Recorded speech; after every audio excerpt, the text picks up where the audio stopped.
Olá, tudo bem? Eu sou a Alessandra Ueda, essa é a Ana May e hoje nós vamos falar um pouquinho sobre como foi a minha cesárea aqui no Japão. Muita gente perguntou, né, como que é, se tem diferença com relação ao Brasil, o que é diferente. Então a gente resolveu gravar esse vídeo para contar um pouquinho para vocês. Você quer falar? Tá bom. Pra quem não sabe, eu já tive 2 cesáreas no Brasil, né? Os meninos hoje estão com 9 e 7 anos e por conta de ter sido cesárea, a médica daqui me falou que eu teria que fazer outra cesárea. Uma coisa que eu percebi, assim, de diferente é que todos os meses em que eu fazia o acompanhamento, né, do pré-natal, a gente tinha a ultrassonografia e depois de alguns meses, por volta do 4º mês mais ou menos, de gestação, eu comecei, além de fazer ultrassom, ter que fazer exame de urina e controle de peso e da pressão arterial. E a gente mesmo que fazia isso nos aparelhinhos, tanto é que o próprio xixi era coletado na clínica em que eu ia e lá mesmo já saiu o resultado de como que tava, já fazia uma análise na própria clínica, então não demorava, assim, a gente não precisava sair da clínica e ir para um laboratório para fazer os exames, para depois voltar para o laboratório, pegar o papel para levar para o médico. Tudo isso era feito lá mesmo, entre os enfermeiros e médicos, e eu fiquei durante o começo da gestação fazendo todo esse acompanhamento numa clínica, e depois eu mudei e resolvi fazer o parto no hospital municipal. A minha opção pelo hospital foi que, como eu engravidei no período de isolamento, né, então na clínica eu não ia poder ter o acompanhamento de ninguém, meu marido não ia poder participar do parto, mesmo ele fazendo o teste do vírus, ele não ia poder me acompanhar durante todo o processo. Eu optei pelo hospital porque lá, pelo menos, eu ia ter uma tradutora para estar comigo no momento da cirurgia. Então, se eu me sentisse mal, se acontecesse alguma coisa, eu ia ter pelo menos uma pessoa falando o meu idioma ali naquele momento de tensão que pudesse me ajudar. E foi bem bacana eu ter feito parte do pré-natal no hospital, porque a própria tradutora que me acompanhava às vezes nos exames, né, do pré-natal, foi a mesma que me acompanhou durante o parto. Então ela já sabia como que estava o meu estado de saúde, como que seriam os preparativos, que eu já tive outras cesáreas, então foi mais tranquilo. E daí eu já criei um certo vínculo com ela, para me dar esse suporte, pelo menos esse suporte emocional. Porque a gente sabe que o momento de cirurgia não é um momento simples, né? A gente fica um pouco ansioso, sim. Então eu me senti mais segura. Outra coisa que é bem diferente do Brasil é que, por conta da cesárea, eu ficaria uma semana internada no hospital. Eu lembro que no Brasil eu fiquei poucos dias, eu cheguei a ficar acho que 4 dias no máximo internada, mas aqui a gente tem que ficar uma semana de internação. Eu lembro que a data prevista para ela nascer era uma quinta-feira, então na quarta-feira eu já fui internada para ter os procedimentos pré-parto e eu só saí na quarta-feira da semana seguinte. Então foi uma semana de internação, sozinha, sem poder ter visitas, inclusive. Meu marido não pôde nem ir lá visitar, nem conhecer a bebê. O máximo que aconteceu foi durante o parto, né? Assim que ela saiu, que ela passou pelo corredor, ele viu pelo vidro ainda a Ana passando com a enfermeira e depois não viu mais. Só através de vídeos e fotos que eu mandava pra ele. Foi meio ruim, assim, esse fato de ter que ficar uma semana lá sozinha, sem ter visita de ninguém, sem poder ter contato, principalmente com os meus filhos, né? Porque os meninos tiveram que ficar sozinhos em casa com meu marido, mas foi um procedimento obrigatório daqui e necessário. Então eu tive que acatar essas regras do hospital, porque eu não tinha o que fazer. A minha cesárea, ela tava marcada pra 1h da tarde, então 1h eu fui pra sala cirúrgica, só que uma coisa que me chamou um pouco a atenção foi que durante o período em que a gente estava indo pra sala cirúrgica, né, que eu tava aguardando no corredor junto com a equipe médica e de enfermagem, pra entrar na sala, eu lembro de ter visto a obstetra um pouco tensa. Isso me chamou um pouco a atenção, mas fiquei tranquila. Rezei e fui na fé. Aconteceu que a bebê nasceu 1h29, só que eu tive hemorragia durante o parto. Eu não sei exatamente onde, nem como, nem porquê, porque mesmo perguntando, mesmo pedindo informações, eles não me avisaram, não me explicaram detalhes do que aconteceu. Mas a única coisa que a médica me alertou é que eu tive uma hemorragia e por isso o meu parto demorou. É, bebê, mamãe ficou daí, né? Tanto é que eu voltei pro quarto só 10:03, é que eu fui liberada da sala cirúrgica. Eu também tive uma crise de tosse, não sei se foi por ficar muito tempo aberta ou sei lá o que aconteceu, mas eu tive uma crise de tosse logo em seguida e foi muito, muito sofrido, porque eu sofria muitas dores, muita dor mesmo. Tanto é que eu achei que tivesse acontecido alguma coisa. Elas acabaram fazendo um raio-x, uma ultrassom depois do parto pra ver se eu tinha acontecido alguma coisa ali dentro, se tinha esquecido aquecido alguma coisa, mas graças a Deus não tinha nada, foi a dor mesmo, porque uma coisa que é bem interessante, pelo menos aconteceu comigo e aconteceu com algumas pessoas que eu perguntei, né, conversei a respeito do parto aqui no Japão, é que eles dão pouca anestesia. Tanto é que eu cheguei a passar mal um pouco durante o parto, né, cheguei a quase vomitar, mas isso também aconteceu no parto do primeiro, no Brasil, então até aí tudo bem. Mas uma coisa que me incomodou bastante foi que quando eles me mudaram da mesa cirúrgica, né, pra minha maca, na hora da mudança eu senti todas as dores do corte. Foi uma dor horrível, foi uma sensação horrível, que já tinham me alertado, já tinham falado que aqui muitas mulheres sentem as dores do pós-parto ou durante o parto, e eu achei que era um pouco exagero por já ter tido 2 cesáreas no Brasil, mas realmente eu senti todas as dores. Todas as dores insuportáveis do corte, de cada movimento, eu sentia um incômodo muito grande. E o pior foi o período de tosse, que eu falava para as enfermeiras, tentava explicar que a minha garganta coçava, assim, de eu ter que ficar,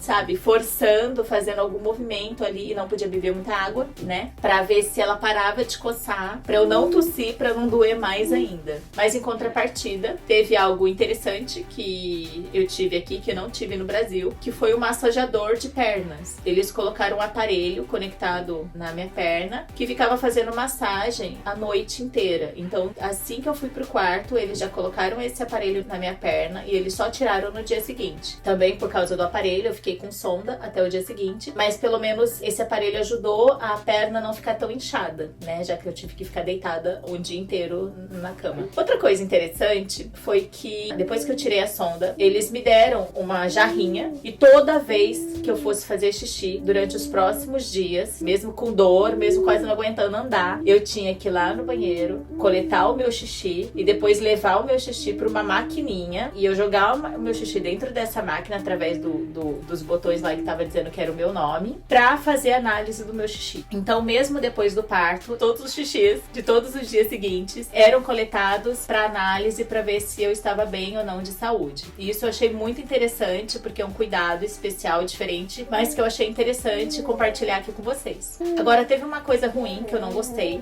mas talvez seja por conta de estar com sonda e estar com esse aparelho na perna e muitas dores e eles não darem tantos remédios, tanta medicação pra aliviar a dor nem a tosse. A bebê, eu só pude ver minha bebê assim que ela nasceu, né, que eles colocam ela do lado do rosto assim pra gente ver a criança. Depois ela só foi pro meu quarto às 5 horas da tarde, ela nasceu 1h29 e eu só pude vê-la novamente no final do dia, 5 horas da tarde. E ainda assim, pouquíssimos minutos que eu a vi dentro do quarto. E daí a enfermeira já levou ela embora. E ela só voltou pros meus braços no dia seguinte, às 2 horas da tarde. Então, aqui eu não tive essa questão de quarto compartilhado, que aconteceu durante as minhas 2 primeiras cesáreas no Brasil, dos meninos já ficarem comigo no quarto. Eu não tive essa oportunidade de ficar com a minha bebê a noite inteira, né, no primeiro dia. Outra coisa também que eu não achei muito legal, mas que foi procedimento daqui, foi que a primeira mamada da minha bebê não fui eu que dei, ela tomou fórmula.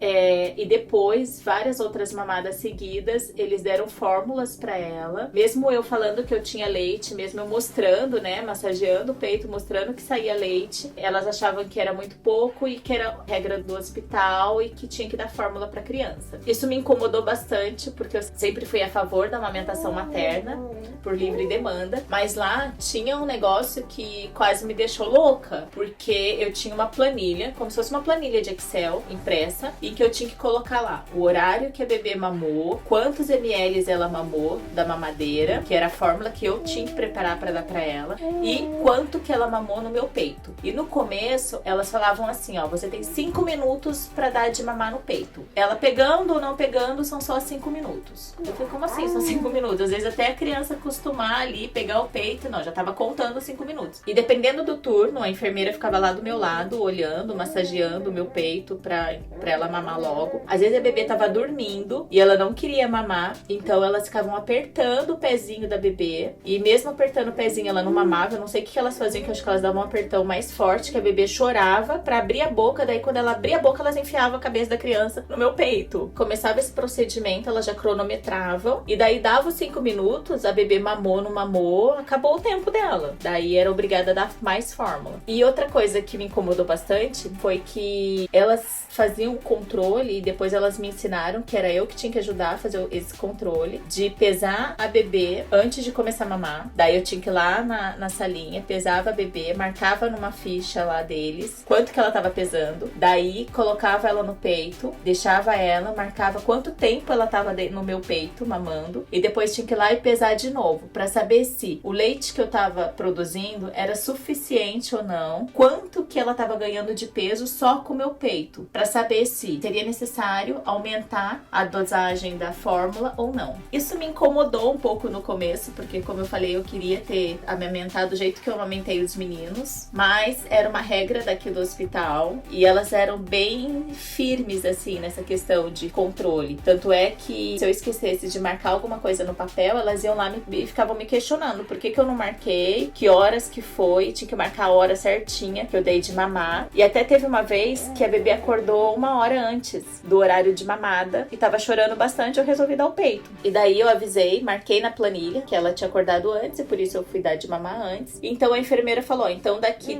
3 horas você tem que dar de mamar de novo e entrar de madrugada. E daí eu calculei o meu relógio pra despertar, né, se eu dormisse 10 minutos antes do tempo. E eu dormi, né, cochilei, fui dormir. E do nada eu acordei com 2 japas do meu lado e eu levei um susto, porque daí eu acordei com 2 japas do meu lado me encarando, falando que eu já tinha que estar acordada pra dar de mamar. Tanto é que elas viram depois o celular despertando. Mas elas achavam que, como era 3 horas depois, meia hora antes, eu já tinha que estar acordada, já tinha que estar pronta, com a fórmula pronta pra poder dar pra bebê na hora certinha, tinha que ser pontual. E isso foi numa noite, depois nas outras eu acabei colocando o despertador pra me despertar mais cedo, por conta das mamadas de madrugada.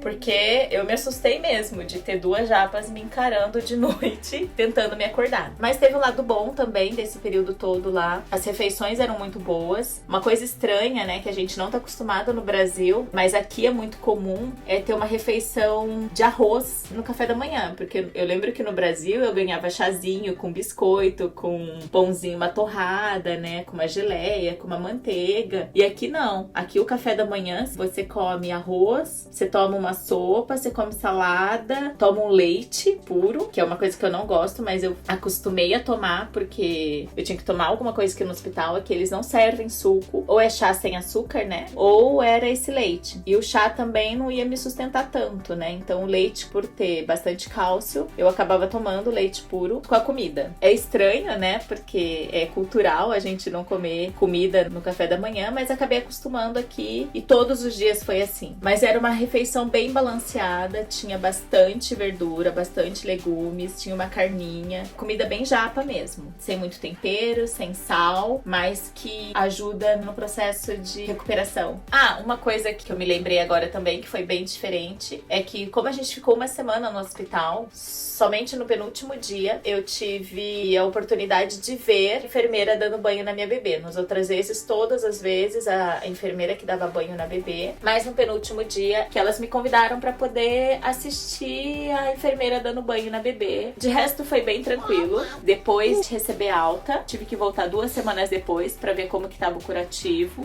E a bebê também me acompanhou e daí ela foi fazer o cálculo de peso pra ver se ela tava bem. Nesse dia, a enfermeira achou que ela não tinha ganhado tanto peso e daí a enfermeira falou que se ela não ganhasse peso até a próxima consulta de 1 mês, ela teria que ser internada por 1 semana sozinha. E eu não sei se foi só uma ameaça ou se realmente isso acontece de fato com alguém, mas no momento eu fiquei com muito medo e era uma coisa que eu não queria, que era dar muita fórmula pra ela, mas eu acabei dando mais um pouco de fórmula junto com o peito para que ela ganhasse um peso mais rápido e quando chegasse no exame de 1 mês, não ter que ficar internado. Ah, uma coisa legal também aqui é que depois dessa consulta de 1 mês, né, quando ela tá com uns 2 meses mais ou menos, vem uma assistente social em casa da prefeitura pra conferir, pra calcular se ela tá bem, até dar uma sondada, assim, questão de peso, questão de como que tá a minha alimentação, se eu estou bem emocionalmente falando, se eu tenho apoio,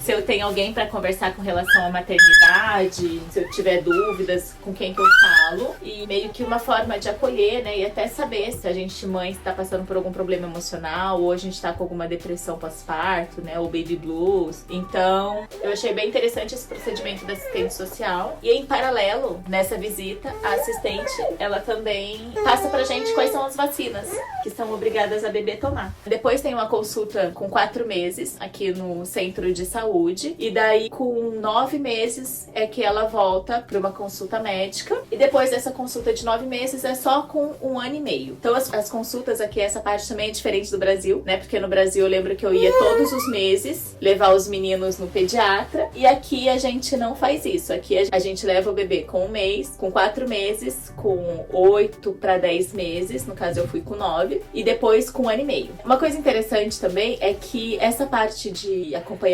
médico, né, de criança até os 18 anos é gratuito, tanto a parte de consultas médicas quanto a necessidade ou não de tomar medicamentos, é tudo gratuito. A gente como pais não paga nada pra dar essa assistência médica pra criança. Bom, esse foi o nosso vídeo de hoje. No próximo momento eu vou contar detalhes pra vocês de outras situações, de como é essa vivência de maternidade no exterior, né, que algumas pessoas também me perguntaram como que é lidar com essa questão de ser mãe sem ter, né, uma certa rede de apoio, e outros assuntos pertinentes a essa área que várias pessoas foram me perguntando desde que eu engravidei, como foi tudo isso. Então aos poucos eu vou contando aqui pra vocês. Eu espero que vocês gostem, continuem nos acompanhando e até uma próxima.